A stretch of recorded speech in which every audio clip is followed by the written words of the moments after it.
Hello and welcome to the Vandy Sports Podcast. I'm your host, Chris Lee. Today's guest, Seabass of WNWS in Jackson, Tennessee, as is customary on Wednesdays. Our sponsor today is Wellspire, Nashville's Learning and Development Center. Wellspire offers personal and professional development opportunities in a beautiful facility in the Gulch neighborhood. Stop by for an event with world-renowned speakers or host an off-site event that will wow your team or your clients. We also thank our co-sponsor, the Well Coffee House, which turns coffee into water and has a mission to bring clean water to the world. The news is presented by Sutherland & Belk, a Nashville-based injury law firm. Sutherland & Belk is committed to fighting for those who've been injured in car, motorcycle, and truck accidents. Check them out at sbinjurylaw.com. Well, big news for the baseball team. Ty Duvall has announced he is returning to school for his senior season. Duvall was mostly Vanderbilt's DH and was its catcher about 30% of the time last year. Duvall should be an All-SEC candidate coming into next season. Today's guest line, presented by Boll & Branch, started by Vanderbilt graduates Scott and Missy Tannen. I've slept on Boll & Branch sheets for many years now. They are amazing and just incredible beyond my wildest dreams. They are fair trade certified, which means they're made under safe conditions by men and women who were treated and paid fairly. Try them for a month. They've got a return policy, but trust me, as a guy who slept on them for years, I've never once thought about returning them, and I don't think you will either. Once you get the sheets, try the mattress. That's spelled BOLL.com at bollandbranch.com. Enter the promo code Vandy. Get $50 off your first set of sheets. One more sponsorship-related announcement before we begin the show today. Our friend Josh Minton, who sponsors our mailbag, is very active in the community. He is trying to raise awareness for Camp Horizon and a cornhole tournament that they are putting on August 24th. They're having a big push for sponsors and teams to sign up. Reach out to Josh. You can catch him on his cell at 615-933-1979. Email him at josh@hqinsurance.com. Josh has some great sponsorship opportunities. You can help Josh help do a good thing for some kids with cancer, which I think is a cause that we can all get behind. Seabass joins us today from WNWS in Jackson, Tennessee. He is en route to an appointment, so that accounts for the car noise and God knows what else. But thank you for joining us today, my man. Don't hit those. They can leave a dent. What's up, dog? It is I think his Anchor of Gold called it today the worst sports day of the year. Oh, Anchor of Gold, come on, man. This is a conversation that I had to have on the air. Not that anybody said this or brought it up. I just wanted to make sure that people realize, because a lot of sports talk show hosts around the country, some others will tell you that this 2 or 3 week period that there's nothing going on, that there's nothing to talk about.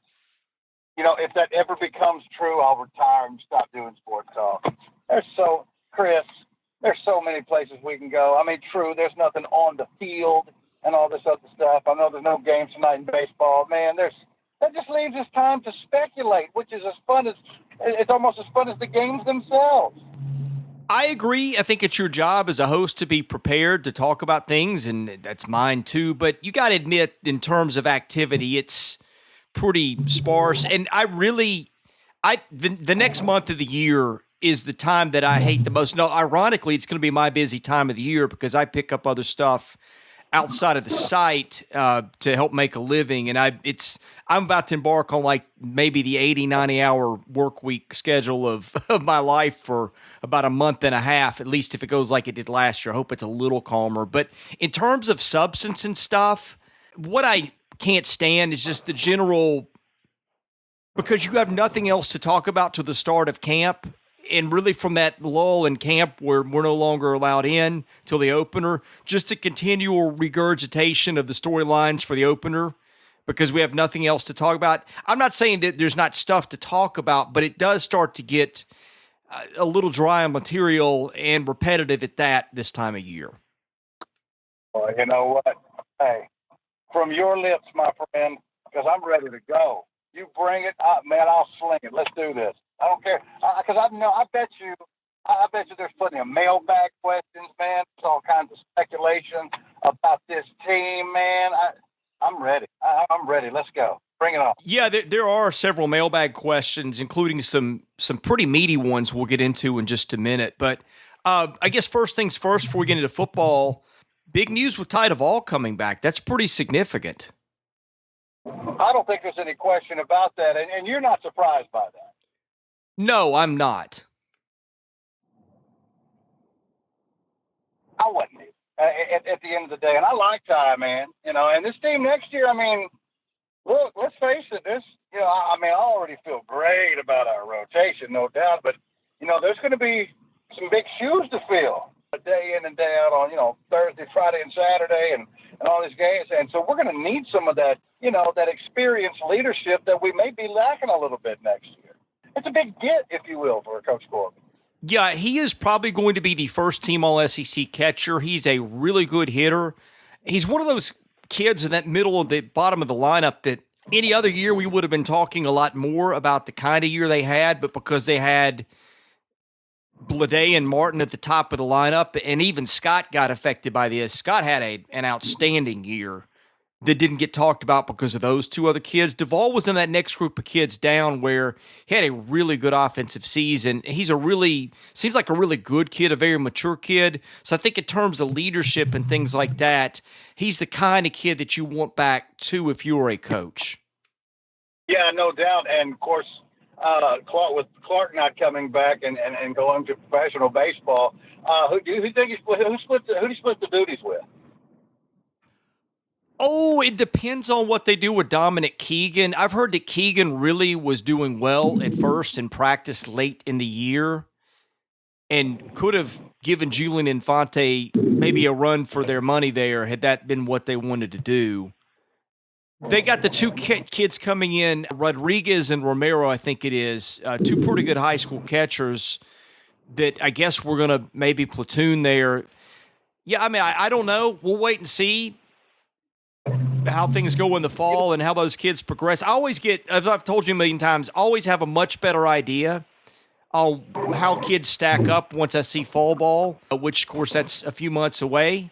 And I will go watch that to the best of my ability and have a better idea. But just from what I have heard, that's my take on things right now. Plus, look, catcher position is going to be very key because they are going to be in charge of a very serious rotation next year. Obviously, at least going into it, the most decorated, at least at that point, and most talked about pitcher, maybe player in all of college baseball. And that's just one of them, not to mention a great freshman coming in as well, and Jack Leiter. So, in the interest of time, I'm going to go right into the mailbag, and that is sponsored by Vanderbilt fan and independent insurance agent Josh Minton of Brentwood. Are you in the market for auto, motorcycle, home, renters, or landlord insurance, or life or commercial insurance? If so, call Josh, 615-933-1979. Email him at josh@hqinsurance.com. Follow him on Facebook at facebook.com/JD Minton HQ. He's my insurance agent. Hope you'll make him yours. Vandy Gal 78 says, I'm interested to hear if Seabass is seeing more interest in Vandy athletics from people on his radio show or his community, either because of the wins over Tennessee or the baseball championship. Do you see a difference from the Bobby Johnson days to now? Thank you. Well, first of all, thank you for the question, Vandy Gal. Yeah, a little bit. But, one of the main reasons for it, because of let's just face it, the lack of success of Tennessee football lately, they haven't had much to say. Between what they've done, what Vanderbilt's done to them, what Alabama's done to the world, they have not been nearly as vocal. I mean, they call, but, it's not like it used to be when they, kind of pounded their chest. The baseball thing certainly helped. There's no doubt. I had a lot of people reaching out, calling the show, talking about it. You start to see a little bit more of their gear around town. As far as the football aspect of things goes, Vandy, Gal, they don't really look at them, or at least they don't indicate that the way that they used to. I mean, they feel they should still beat them every year. That's the expectation, but they're no longer surprised when they get beat anymore by it. And I don't know if they think it's about them or it's about Vanderbilt, or maybe it's a combination of the two, but they're not nearly as vocal about it. Next one comes, I'm going to go to one from Ann Arbor. There's one from Cortez James, but part of his question is kind of contained in, well, no, I take that back. Cortez James wants to know your honest season predictions. I presume, let me just take that whole thing over.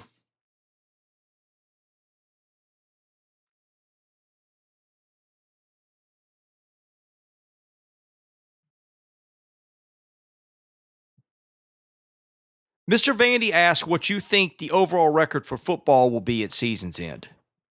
I had this question last night on the show about the floor and ceiling for this Vanderbilt football team. I think I'll just say this: it's when you look at the non-conference schedule. I mean, the bare minimum, this team should go 3-1. And look, don't get me wrong. Purdue can be very explosive, but they're also a very beatable football team. That's the kind of game right there where either we're going to win it or we're going to get beat to death.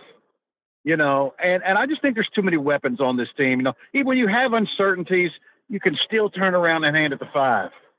If whoever's playing quarterback at the time, if it's not working so far and nobody's getting separation, there's always 5 to lean on, especially that early on in the season. So I don't think they're going to get blown out. I think they're going to. I don't think it's going to be a close. I think they're going to get blown out or they're going to win it, and I think they win the game. I think they find a way to win at least one of those 3 first games.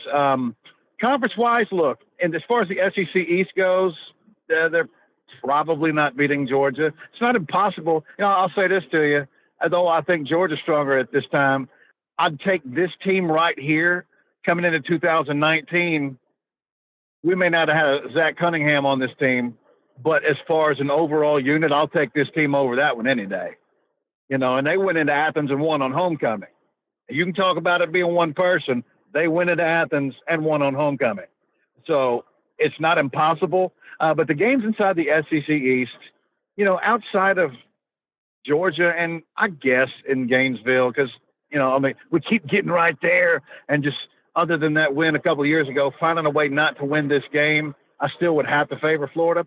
Everybody else in the East, including South Carolina, who, I know you're a little more bullish on them than I am. They're a good football team, no doubt, and it's going to be hard to win that game. And they got stumped last year. But I just think that was that game where they really played poorly.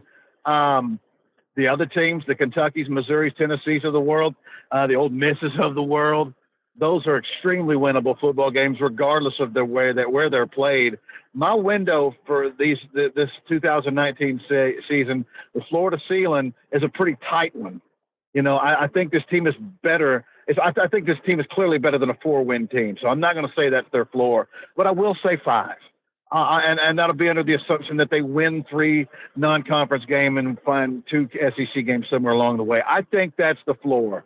The ceiling is 7-5. I think, now because I don't know who my quarterback is, because I have true question marks and on the offensive line, and because of the last time I saw this defense play football, even though there'll be some different characters in this cast, it was not a pretty thing to watch.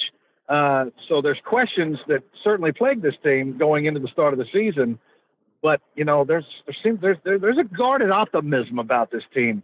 I'm not ready to crown them an 8-win team quite yet. So I'm going to say that Florida ceiling lives in the 5-7 to 7-5 neighborhood. Yeah, I think you're pretty close. I might go floor at 4 just because, SEC stuff can happen. You can lose some close games, and we have some questions about the defense and some things on offense. But I think we're right. Look, in ceiling, if everything went their way, I do think they could go 8. I think it's unlikely, but it just depends on how narrow your definition of floor and ceiling would be. That's fair because, think about it like this, Chris. If everything had gone right last year, this team could have won at least 9 games. Yeah. No, they weren't a 9-win team, but yes. No, they weren't. But think about it. They were a 6-win team, and absolutely had the opportunities to beat Kentucky, to beat Notre Dame, both of them on the road. And if you had to guess, it is what it is. It happened, so there's nothing we can do about it. But Keyshawn Vaughn does not go out of that Florida game. I like our chances. There's 3 games right there that, as we put, had things gone their way, that's a 9-3 football team, and this is a whole different discussion we're having about them. Yeah, I think their record was reflective of what they were last year. Yes, it could have been better, but they could have also lost to TSU, and of course they had the overtime game with Ole Miss, so there was that too. It could have been worse. It would have been. Now I think it was probably a little more likely that it could have been better than worse, but it was pretty close. Yes, I think you're 100% correct. I think their record's about what they were. Okay, this one from Ann Arbor, this could take a little time, and for the interest in time, we'll probably have to keep our takes brief on this. For the defensive units, he'd like to hear us both take a stab at preseason grade based on expectations. Example, secondary C+, brief thoughts as to why. So let's start with the defensive line. I'm not really sure how to answer that with a qualifier of preseason grade based on expectations, but we can just give our thoughts and work through that as we go. I'll start with you. Let's go to the defensive line. Okay. One question that, and look, I'm not saying his addition would make or break this team, this unit, but it could certainly help. There's no doubt about that. And that's, what do we know about the eligibility of Malik Langham? We don't. I'm not super hopeful. I mean, I shouldn't say I don't have reason to think he's going to be cleared, but I also have not asked a ton of questions. Let me cut you off here for just a minute and interject something that I think provides some context to where to go. I talked to somebody, not on the inside, but I would say he's a quasi insider, certainly has means to know some things this morning. And we were just talking. He said, well, what are you hearing that's newsworthy about the football team? And we talked about some stuff. And he said, the defensive line is kind of the question. He said, it's not really, I'm trying to remember how he phrased it. He said, the question around it is basically, how many guys will they have there? And obviously he was referring to Langham and the Green kid too, I'm sure. But I think that was interesting that when I said that was the first thing that came up. Yeah. I mean, how much better would it be for this team, especially around the 6th, 7th game of the year, if you had Derek Green and Malik Langham? I know they're both pretty much experienced, but that's a lot of size and a lot of ability right there. A lot of scholarship offers for whatever that's worth. So, without them, they'll be a little bit thinner, but obviously, I think about a guy like Davion Davis, flashed some real nice skill right there in the interior of that line in the spring. I'll be interested to see what Zen Turner brings. I mean, I know it was Maris, but, you go back and you watch him, and not only does he bring the size, he's pretty athletic for his size. He can move around. He looks like the type of guy that's probably not going to be blown off the football the way our interiors have in the past. Here is the thing that I think makes assigning grades tough, and it's that teams at the beginning of the year and at the end of the year are often very different teams. And I'm going to pull up a depth chart. This is Athlon's that I'm looking at, and everybody's is a little different. The one that I submitted for Lindy's is a little different than the one that they have, and the one a little different than the one that Phil Steele has, I think, too. But I'm looking at the defense. Caleb Piard is a senior. Everybody else on that defense would be a returning starter next year. So that tells me two things. First of all, I think your expectations for 2020 potentially could be better on the defensive side than they've been in a while. And the other thing that tells me is this. That to me says a group, and especially you look at the schedule and you're like, holy cow, nobody in the country probably has a worse 3 weeks off the bat.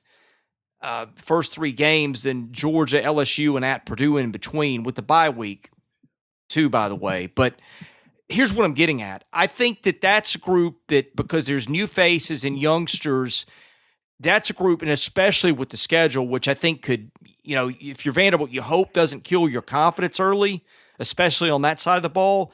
That could look markedly different in outlook at the end of the year as those kids get better and play more. and grow more than it would be at the first of the year. That's what I think makes grading the defense so tough is like, okay, how do you do that? Because you not only got the inexperienced thing at the front end, but you got the schedule. At the back end, the schedule gets tons easier. I mean, Kentucky, East Tennessee, Tennessee, that might be their easiest 3-game schedule or run, consecutive game run on the schedule for defense, and it's end of the year. So that's another dynamic that makes this really interesting and sort of hard to figure.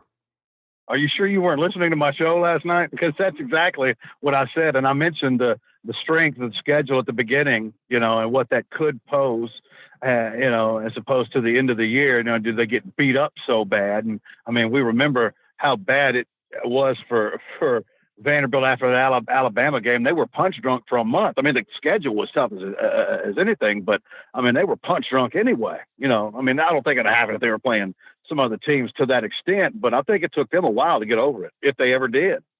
Yeah, I think that's the theory that I've heard too. I don't know if it's true or not, or if it's just an explanation that we have to make sense of things, but I think that's probably pretty close. Right. Now let's because I got about 8 minutes before I got to run in here to physical therapy. The linebacking position is certainly an intriguing one, Chris. And I think that one of the things that I'm looking forward to is to see the continued progression of Dimitri Moore.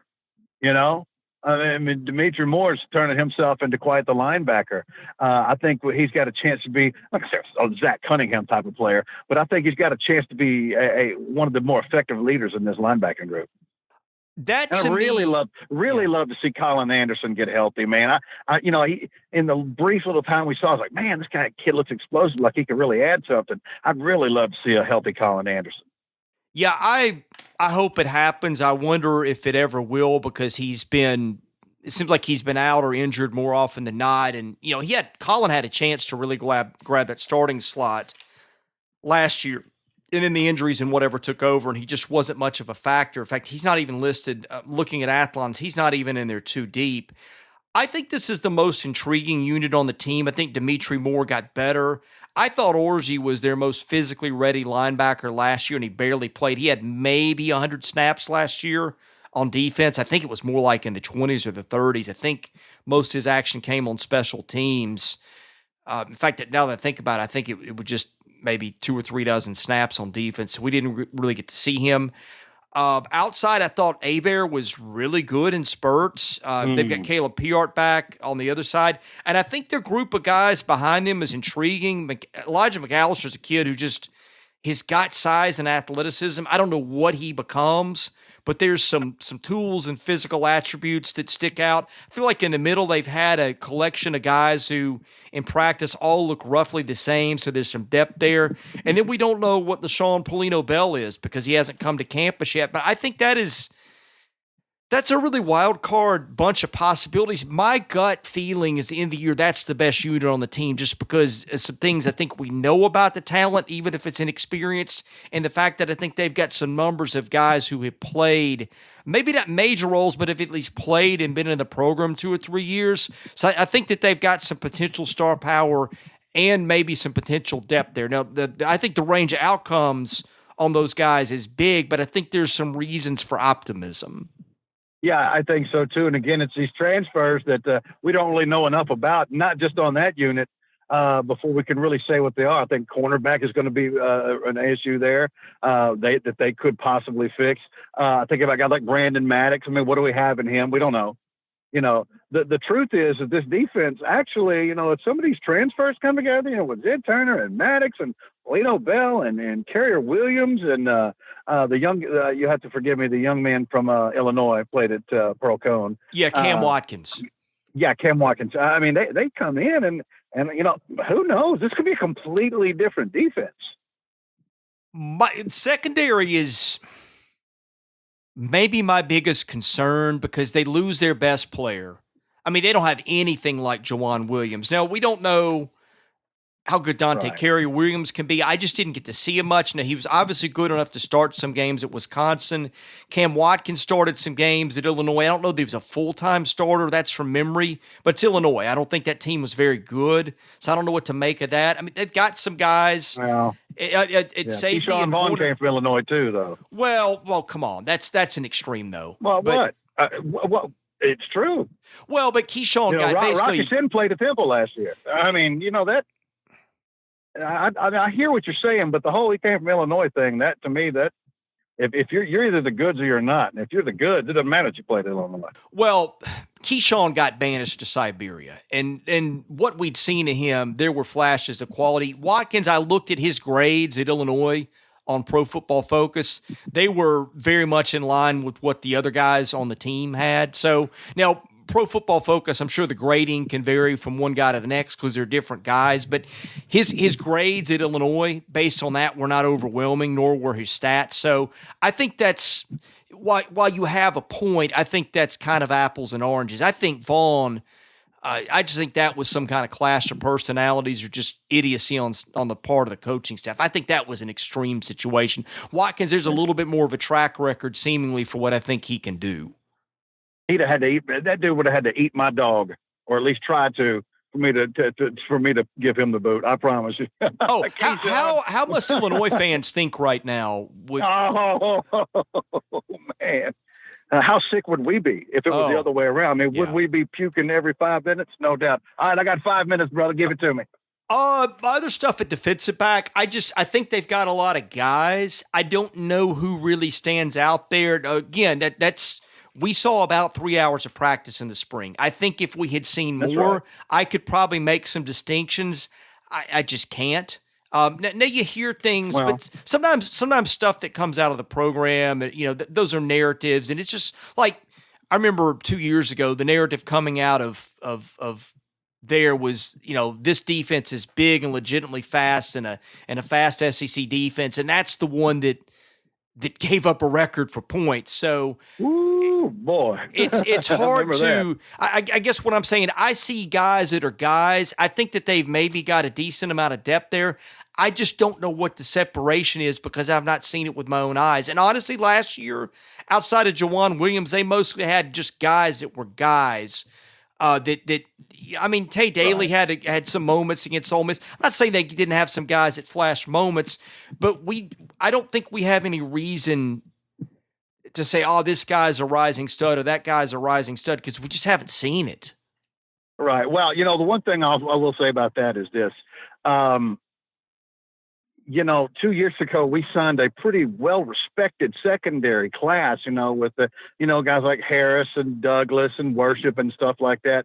One hopes that a year in the program, in the weight room and in the film room and all this other stuff brings them along a little bit. Maybe not to the point where those guys are going out in there and you're leaning on them every week, but that they'll grow this year and start solidifying that secondary. Because, on paper, potential-wise, at least if recruiting means a freaking thing at all, 2 years ago was one of the best secondary classes, maybe the best one I've ever seen aside. No, and that is a great point. The thing at Vanderbilt usually, unless it is, this is where you can see the separation in kids that are studs. Like Jawan Williams came in as a stud. He was a kid everybody wanted. He was a 4-star kid, and he played like it. He wasn't a huge factor till late in his freshman year, but sophomore and junior years, he was.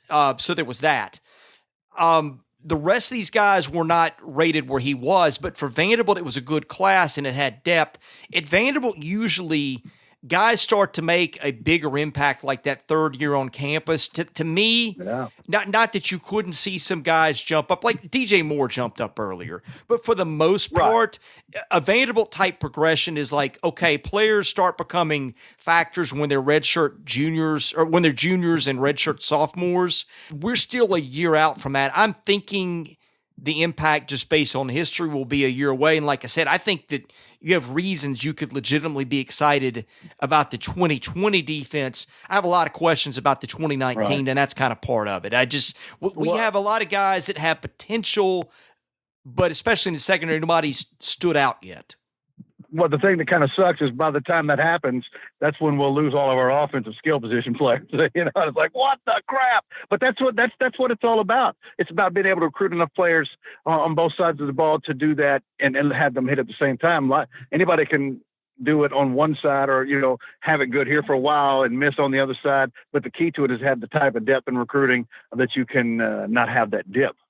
So we'll see what happens. Brother, I'm really sorry. We can continue this tomorrow if you'd like, but I have to go into physical therapy, and they're about to have to cut on my shoulder if we don't get this right. I'll let you run. Tell them where they can find your show. Yes, sir. You can find me at Cheap Seats Bass on Twitter. You can find me at 101.5 FM in Jackson. You can also find me at WNWS.com. I'm Chris Lee. He's Seabass. Stay tuned. We got another one we'll drop Friday with George Plaster, so be sure to listen to that one.